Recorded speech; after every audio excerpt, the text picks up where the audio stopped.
How you been, bro? Todo bien? All right, with one of the best trainers in the game, my man Robert Garcia. Robert, man, Raymond Mortaya, he's on this big card. What do you think could make this kid a champion? You know what? He only has 12 fights. Raymond Mortaya, but he's been in the gym since he was a kid, and he didn't have a big amateur career, so that's why a lot of people in boxing, big names in boxing, don't know his name, who he is. But in the gym, man, this kid is unbelievable, man. He's one of the most talented kids in my gym, man.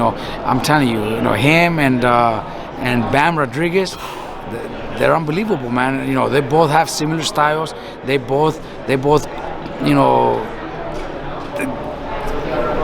put beatings on everybody. That's simple as that, and it sucks. It's my gym, and they're all my fighters. But this kid's can fight, man. These kids are unbelievable, and Murataya is gonna be, me and Brad Goodman with Bruce Trampler. We were able to put them together on this card, opening up on pay-per-view. Shit, that's the biggest, the biggest card. Show that he could be in, especially on pay-per-view, so the whole world will see him.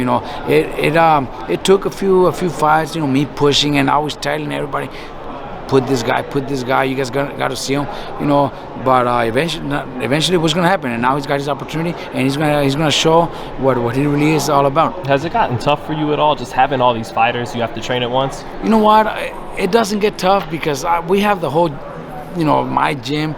The whole day. We start at 10 with the group. We could, we got another group at 12. We could get a group at 2, at 4. So I could manage that, And when I'm here, I got 3 assistants over there working. If it's them going to the fights, I stay. So it depends on the fight, the magnitude of the fight also. So they, I'm not by myself. That's why I'm able to manage it, And my dad is also part of the gym. Also, he stays in the gym. So all the boxers, knowing that my dad is there, they feel like, they got the main person there, so right. With his track record. Exactly, so they feel comfortable. So you know what? No, it's not a problem.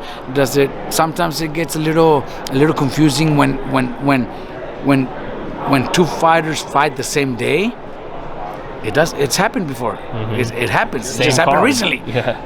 But I make my decision to where I feel that I have to be at, and I don't, and I go through the team to talk about it, and we all end up agreeing the same thing, and I make my decision. It's just the way it is. It's just the way boxing. It's not. It's happened before with my fighters.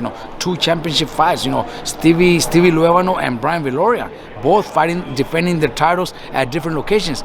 Well, we had to make our minds who I was gonna go with and split the team up, and we did. So that's just the way boxing is. Did that have anything to do with Vergil? Well, you know what? Yeah. When I talked to them, they came like 3 weeks ago to my gym, to tell me that they were no longer going to be coming to train in my gym, and it did surprise me. Mm-hmm. But I also understand. They told me that one of the main reasons was because of that, because I went with Josh instead of Vergil.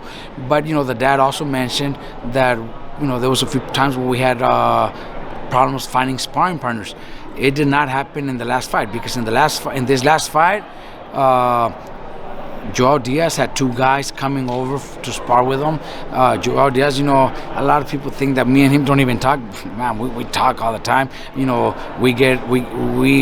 I need sparring partners, he sends them. If he needs them, then I send them to him. So we go back and forth when it comes to sparring.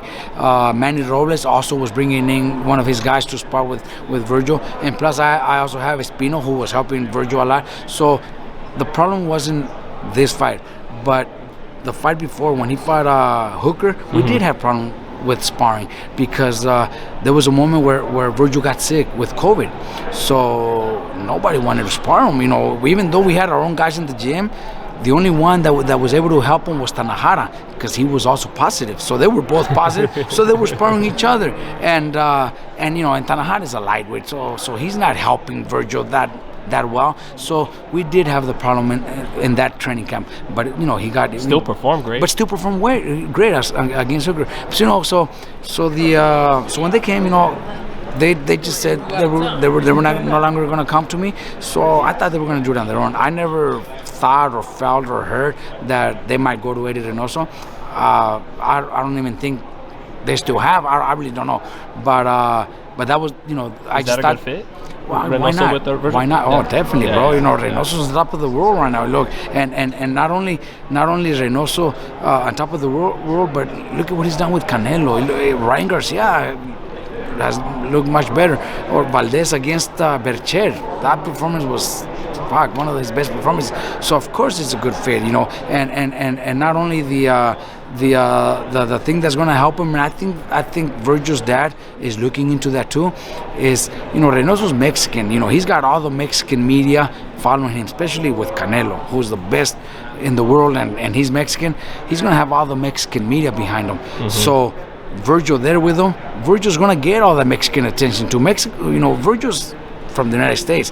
He doesn't even speak the language, but he is Ortiz. He does have the Mexican, his exactly. Yeah. His grandparents, I believe, are from Michoacan. So they're gonna, that's gonna help him a lot, man. All that publicity from Mexico. It sucks that I don't have anymore, but it was a smart move, honestly. I'm not mad at him, bro. The dad, the dad, wants the best for his kid, and he's going after the best. Robert, what does Vergil bring to the gym? What kind of guy is Vergil inside of the gym? What would he bring to Eddie Reynoso's camp? Look, I know Canelo already is very dedicated from what I hear, okay? And nobody says the opposite. That guy is very dedicated. Well, Vergil's like that, or maybe even more. In my gym, there was nobody. I'm telling you, nobody. And Jose Ramirez trains very hard. But there's nobody. I was going to ask you. I've heard but that. there's nobody like Jose Vergil, Ramirez honestly. was the king Oh of the yeah. gym. Oh, Jose Ramirez trains his ass off every day, but Vergil trains more. Vergil trains harder. Vergil is a hardworking kid, man. That kid works like nobody else. I'm telling you. So Do you think so they're sleeping on him when they're saying Boots is going to be the top dog and not Vergil? Boots is a hell of a fighter. Crazy Speed, talented. He switches. He's got power. But one thing I know that Vergil has, I don't know if Boots has it, but I know because I see it in the gym. Vergil has that heart, that determination to he's never, in his mind, there's nobody that could beat him. So going into a fight, maybe the first half of the fight is going to be difficult, but towards the end, I know Vergil will take over. I know because his heart, his determination, his mentality of never giving up and never losing, that makes a big difference when you're in a tough fight like that. And I think Boots might have all that too, but I don't think he's got it more than Vergil. I know Vergil. That kid is one of a kind.